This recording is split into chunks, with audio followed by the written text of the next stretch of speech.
Hi everyone, my name is Deepak Gupta. इस video में हम बात करने वाले हैं synchronization in Java. Right, multi threading chapter हम लोग कवर कर रहे हैं। प्रीवियस वीडियो में हमने डिस्कस किया था डेमोन थ्रेड क्या होता है, विद एग्जांपल हमने डिस्कस किया था। बहुत बार इंटरव्यू में पूछा गया है। अगर जहाँ आपका छूट गया तो आप प्रीवियस वीडियो एक बार देख लो। चलो बात करते हैं सिंक्रोनाइजेशन क्या होता है। देखो, मैं सिंक्रोनाइजेशन अगर जहाँ सिंपल वर्ड में आपको समझाऊं तो एक रिसोर्स है, उस रिसोर्स को मल्टीपल थ्रेड सेम टाइम पे एक्सेस कर रहा है। ठीक है ना। तो सेम टाइम पे मल्टीपल थ्रेड्स एक्सेस कर रहा है तो उस केस में क्या होता है कि आपका रॉन्ग आंसर आउटपुट आता है। ठीक है ना। तो आउटपुट आपका रॉन्ग आता है। इस चीज को बेसिकली मैनेज करने के लिए यूज किया जाता है सिंक्रोनाइजेशन कॉन्सेप्ट। ये क्या करता है कि एक टाइम पे एक ही थ्रेड उस रिसोर्स को यूज करेगा। जब उसका काम कंप्लीट हो जाएगा तब दूसरा थ्रेड उस रिसोर्स को यूज करेगा। ठीक है ना। क्लियर है पॉइंट। इसको इस प्रोसेस को बेसिकली सिंक्रोनाइजेशन कहते हैं। ठीक है ना। तो मैंने डेफिनेशन लिखा है, देखो, synchronization is a process of handling resource accessibility by multiple thread request. Clear point? The main purpose of synchronization is to avoid thread interference. समझ गया ना। At times when more than one thread try to access a shared resource, we need to ensure that resource will be used by only one thread at a time. This process is called synchronization. मतलब एक time पे एक ही thread उस resource को use करेगा। जब उसका काम कंप्लीट हो जाएगा तभी दूसरा थ्रेड उस रिसोर्स को यूज करेगा। इस केस में आपका एग्जैक्ट आउटपुट आएगा। ठीक है ना। तो ये चीज मैंने एग्जांपल के तौर पे मैंने यहाँ पे थोड़ा सा लिखा है पॉइंट वाइज। देखो, तो मैंने यहाँ पे एग्जांपल लिखा है कि suppose we have two different threads, T1 and T2। Clear upon. T1 starts execution and save certain values in a file temporary.txt। ये फाइल का नेम है। ठीक है ना। इस फाइल का नेम कुछ भी दे सकते हो, जैसे टेम्परेरी का मैं हटा देता हूँ, a.txt फाइल दे देता हूँ। इसमें क्या कर रहा है कि T1 बेसिकली स्टार्ट कर दिया एग्जीक्यूशन और डेटा को वैल्यूज को सेव करवा बेसिकली सेव करवाने के लिए इसमें काम उसका स्टार्ट कर दिया। which will be used to calculate some result and बोल सकते हो result when T1 returns। Clear a point? Then meanwhile T2 starts and before T1 returns, T2 change the values saved by T1 in the file। File का name हमने अभी change किया था, temporary की जगह a.txt। क्लियर है point. तो तो होगा क्या भाई, जब T1 रिटर्न ही कर रहा था उस टाइम पे ही T2 क्या कर दिया, उस वैल्यू में उस फाइल में दूसरा वैल्यू सेव कर दिया, तो वैल्यू तो चेंज हो गया, है ना। T1 का तो वैल्यू चेंज हो गया फाइल के अंदर, है ना। तो now obviously T T1 will return wrong result. Clear है पॉइंट। ऑब्वियसली आपको जब T2 अभी T1 काम ही कर रहा था, उसने वैल्यू सेव ही किया था, और उसी टाइम पे T2 क्या कर गया, एग्जीक्यूट, रिटर्न करने से पहले T2 क्या कर दिया, एग्जीक्यूट कर दिया और T2 ने उसकी वैल्यू को चेंज कर दिया। तो इस केस में आपको रॉन्ग आउटपुट आएगा। क्लियर है ना। इसी को मैनेज करने के लिए यूज किया जाता है सिंक्रोनाइजेशन। ठीक है ना। टू प्रिवेंट सच प्रॉब्लम्स, ऐसे सब प्रॉब्लम को सॉल्व करने के लिए सिंक्रोनाइजेशन वाज इंट्रोड्यूस। जो ये प्रॉब्लम आ रहा था इसको सॉल्व करने के लिए सिंक्रोनाइजेशन इंट्रोड्यूस किया गया है। With synchronization in above case, once T1 starts using temporary file का नेम हमने दे दिया a.txt file, this file will be locked. जैसे सिंक्रोनाइजेशन हमने मेथड बता दिया, सिंक्रोनाइजेशन कीवर्ड से उसको हमने क्या कर दिया, डिफाइन कर दिया। उस केस में क्या हो जाएगा, वो जो T1 का प्रोग्राम था वो लॉक्ड हो जाएगा, मतलब वो ऑब्जेक्ट लॉक्ड हो जाएगा। And no other thread will be able to access या modify it until T1 returns। जब तक T1 का काम कंप्लीट नहीं हो जाता है तब तक उसको कोई थ्रेड मॉडिफाई नहीं कर सकता है। ठीक है ना। Clear point. ये कॉन्सेप्ट सिंक्रोनाइजेशन के अंदर होता है। Clear point. अब इसको प्रोग्राम को करने के लिए हम लोग सिंक्रोनाइज्ड मेथड यूज करेंगे। ठीक है ना। तो यहाँ पे देखो मैंने लिखा है, if we use synchronized keywords in any method then that method is synchronized method. Clear है पॉइंट? मैंने पॉइंट वाइज लिखा है। It is use to lock an object, object को लॉक करने के लिए यूज किया जाता है। जब तक इस मतलब ऑब्जेक्ट का काम नहीं हो जाएगा, दूसरा ऑब्जेक्ट उसको एक्सेस नहीं कर सकता है। ठीक है, फॉर एनी शेयर्ड रिसोर्सेज। ठीक है, the object gets the lock when the synchronized method is called. समझ गए ना? The lock won't be released until the thread completes its function। जब तक थ्रेड अपना काम कंप्लीट नहीं करेगा तब तक ये लॉक खुलने वाला नहीं है। ठीक है ना? तो एक टाइम पे एक ही थ्रेड उसको एक्सेस कर सकता है, ऐसे बोल सकते हो। ठीक है ना? चलिए इसका सिंटैक्स देखते हैं हम लोग।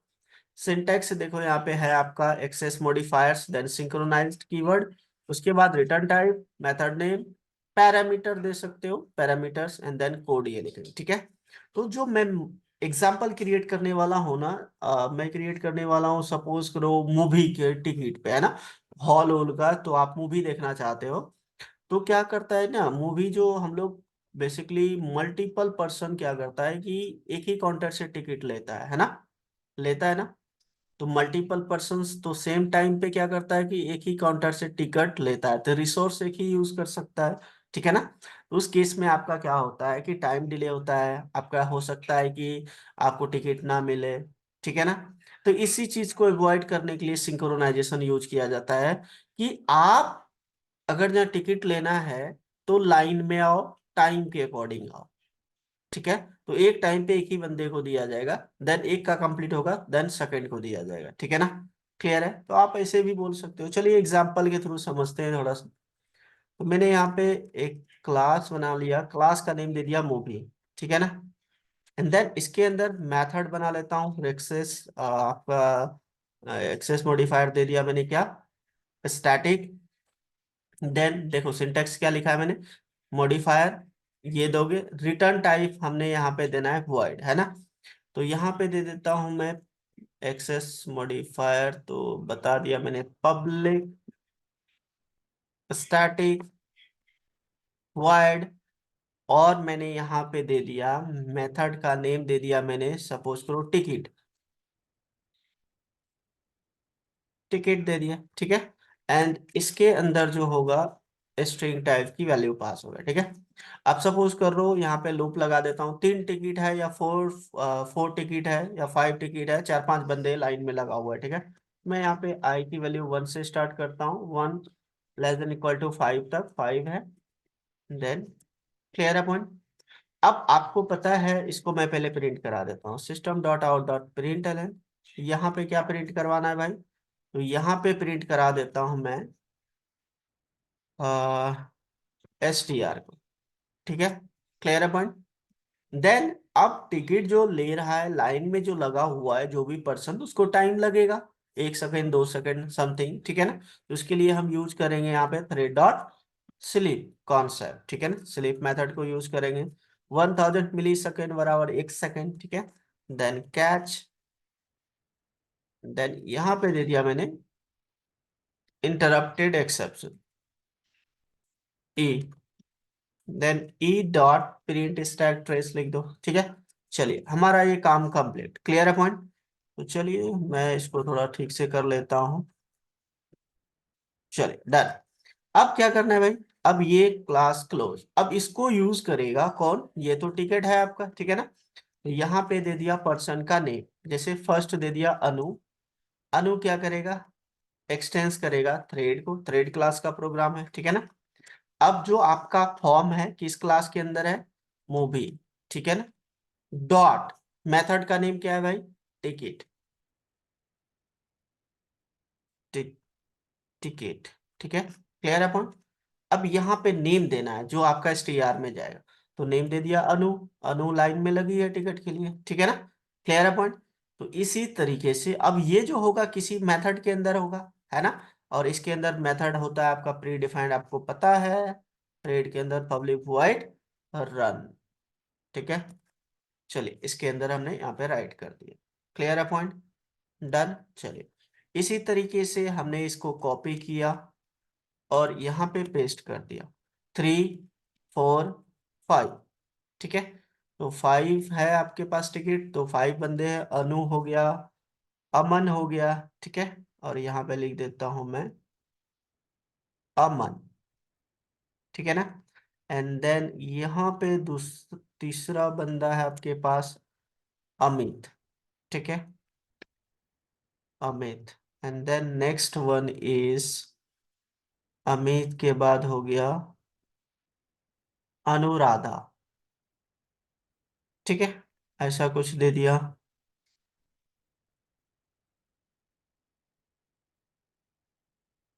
ठीक है। तो कितने हो गए टोटल? 5 हो गया ना, 1 2 3 4, ठीक है। एक और ले लो, इसको भी कॉपी कर लेता हूँ एक बार और, एंड देन यहाँ पे नीचे पेस्ट कर दिया, ठीक है। इसका नेम दे दिया अनिल, ठीक है। चलिए, अब मेरे पास देखो यहाँ पे 5 बंदे हो गए, 5 टिकट है, क्लियर है पॉइंट, डन। और ये अनु दो दो बार हो गया यार, एक ही बार, इसको एक बार हटा दो, चलो, 1 2 3 4 5, ठीक है, क्लियर है। एंड देन इसको यूज करें मूवी क्लास, और ये आपका टिकट है, बिल्कुल सही है, ठीक है। चलिए, अब हम क्या करते हैं, एक न्यू क्लास बनाते हैं जिसके अंदर मेथड हम लिखेंगे, क्लास का नेम टेस्ट दे दिया, मेन मेथड जहां पे हम क्रिएट करेंगे। इसके अंदर हमें क्या करना है, हमें सबका ऑब्जेक्ट क्रिएट करना है और इसको स्टार्ट करना है ना। तो चलिए, मैं यहाँ पे क्या कर लेता हूँ, न्यू अनु ऑब्जेक्ट क्रिएट कर लिया, देन इसको स्टार्ट कर दिया, स्टार्ट। आप ऐसे भी कर सकते हो, ठीक है। इसको नेमलेस ऑब्जेक्ट बोलते हैं, इसका नेम नहीं है, क्रिएट कर लिया, ठीक है। इसी तरीके से हम क्या करेंगे, जो 5 हमने लिया है पर्सन, उसका हम क्या करते हैं, सबका ऑब्जेक्ट क्रिएट कर लेते हैं। अनु के बाद अमन है, अमन के बाद अमित है, ठीक है ना, अमन, उसके बाद अमित, उसके बाद अनुराधा, ठीक है, उसके बाद अनिल, ठीक है, हो गया, क्लियर है, सबको स्टार्ट कर दी। अभी मैं कहीं पे सिंक्रोनाइजेशन का कॉन्सेप्ट यूज नहीं किया है, ठीक है, मतलब सिंक्रोनाइज्ड मेथड यूज नहीं किया हूं, ठीक है, क्लियर है पॉइंट। चलिए, पहले इसको कंपाइल करके एक बार देखते हैं। तो अभी तो आपका आउटपुट जो आएगा वो 1 टाइम पे 5 आएगा, ठीक है, एक साथ 5 को प्रिंट कर देगा, मिक्सअप आउटपुट देगा, ठीक है ना।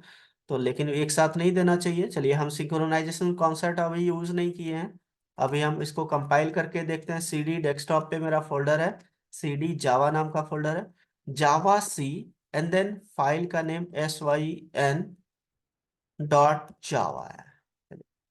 कंपाइल करते हैं, compiles fine, no error, class का नेम है टेस्ट, जहां पे आपका मेन मेथड है। देखो, एक साथ 5 को प्रिंट कर रहा है, ठीक है। तो ये तो आपका सिंक्रोनाइजेशन का कॉन्सेप्ट है ही नहीं, मतलब पांचों बंदा एक ही टाइम पे रिसोर्स यूज कर रहा है, ठीक है ना। तो ये आपका सिंक्रोनाइजेशन का कॉन्सेप्ट नहीं है। अब मैं यहाँ पे सिंक्रोनाइज्ड लगाऊंगा कीवर्ड, सिंक्रोनाइज्ड, चलिए, ठीक है। अब मैं फिर से कंपाइल करता हूं, तो देखना एक टाइम पे एक ही बंदा उसको यूज करेगा। देखो, एक टाइम पे, क्यों 5 मैंने 1 से लेकर 5 तक चलाया, तो एक टाइम पे जब तक एक बंदे का काम कंप्लीट नहीं होगा तब तक दूसरा बंदा उस रिसोर्स को यूज नहीं कर सकता है। मतलब रिसोर्स का मतलब क्या हुआ, ये वाला रिसोर्स को, जब तक अनु वाला थ्रेड इसको कंप्लीट काम नहीं कर लेगा, तब तक दूसरा वाला थ्रेड जो अमन वाला है वो इसको एक्सेस नहीं कर सकता है, ठीक है ना। क्लियर है पॉइंट। एक टाइम पे एक थ्रेड ही इसको एक्सेस करेगा, जब तक फर्स्ट कंप्लीट होगा तभी वो सेकंड उसको एग्जीक्यूट एक्सेस कर सकता है उसकी रिसोर्स को, ठीक है ना। तो वही चीज हमने यहाँ पे लिखा है, देखो प्रॉपर आ रहा है, बिल्कुल प्रॉपर। एक बार और कंपाइल कर लो आप, जब तक अनु का काम कंप्लीट नहीं होगा तब तक नेक्स्ट वाले बंदे का स्टार्ट नहीं होगा। देन अनिल, देखो अनु के बाद अमन आना चाहिए, अनिल आ रहा है, क्योंकि आपको पता है कि थ्रेड शेड्यूलर जो होता है जेवीएम का पार्ट होता है, वो डिसाइड करता है रन टाइम पे कौन सी प्रोग्राम को कब एग्जीक्यूट करवाना है, पहले किसको एग्जीक्यूट करवाना है, ठीक है ना। तो ये आपका अनएक्सपेक्टेड आउटपुट आ रहा है because of thread scheduler, but एक टाइम पे एक ही बंदा चलेगा, याद रखना। जब तक एक बंदे का काम कंप्लीट नहीं होगा तब तक दूसरे बंदे जो टिकट ले ही नहीं सकता है, सेम रिसोर्स को यूज कर ही नहीं सकता है। तो फर्स्ट थ्रेड का, इनमें से कोई भी थ्रेड, मैंने जैसे अमन है, अनु है या अनुराधा है, जब तक फर्स्ट वाले का कंप्लीट नहीं होगा, इनमें से किसी का भी फर्स्ट हो सकता है, या अनु या अमन भी, ठीक है ना, जब तक उसका कंप्लीट नहीं होगा उसका एग्जीक्यूशन टास्क, तब तक सेकेंड वाला थ्रेड उसको उस रिसोर्स को यूज नहीं कर सकता है। ठीक है, तो ये कॉन्सेप्ट कहलाता है सिंक्रोनाइजेशन। आई होप क्लियर है। ये यूजिंग हम लोग सिंक्रोनाइज्ड मेथड, इसको हम इम्प्लीमेंट किए हैं। दूसरा होता है आपका यूजिंग सिंक्रोनाइज्ड ब्लॉक। क्लियर है? Synchronized block we will discuss in the coming videos. I hope clear कि सिंक्रोनाइज्ड मेथड क्या होता है, सिंक्रोनाइजेशंस क्या होता है। ठीक है ना? तो सिंक्रोनाइजेशंस का क्या होता है, कंक्लूजन्स अगर जहां बात करें, तो एक टाइम पे एक ही थ्रेड उसको एक्सेस कर सकता है, ठीक है, सेम रिसोर्स को। जब तक एक थ्रेड का काम कंप्लीट नहीं होगा तब तक दूसरा थ्रेड उस रिसोर्स को यूज नहीं कर सकता। तो ये सिंक्रोनाइजेशंस के कॉन्सेप्ट के अंदर आता है। इस केस में क्या हो जाएगा कि आपको मतलब एक्सपेक्टेड आउटपुट आएगा, मतलब जो एग्जैक्ट रॉन्ग आउटपुट नहीं आएगा। ठीक है, तो जब तक फर्स्ट वाले का काम नहीं होगा तब तक सेकंड वाला उसको फाइल में मॉडिफिकेशन चेंज कर ही नहीं सकता है। ठीक है ना? तो जब तक फर्स्ट का काम कंप्लीट होकर रिटर्न नहीं करेगा तब तक सेकंड वाला काम स्टार्ट नहीं कर सकता है। तो ये सिंक्रोनाइजेशन का कॉन्सेप्ट है। क्लियर है ना? तो सिंक्रोनाइजेशन क्या होता है, हमने थ्योरेटिकल समझा, प्रैक्टिकल समझा, using synchronized method. Upcoming videos में हम लोग देखने वाले हैं सिंक्रोनाइज्ड ब्लॉक क्या होता है। ठीक है ना? वो भी सिंक्रोनाइजेशन का ही कॉन्सेप्ट है। तो सेकेंड वे क्या है, using synchronized block, we will discuss in the upcoming videos. तो इसको आज नोट कर लो, नोट करके प्रैक्टिकल करो, प्रैक्टिकल करोगे तभी कॉन्सेप्ट क्लियर रहेगा। ठीक है? एंड लाइक करो, कमेंट करो, सब्सक्राइब करो, शेयर करो यार। मिलते हैं नेक्स्ट वीडियो में। Thank you, bye bye.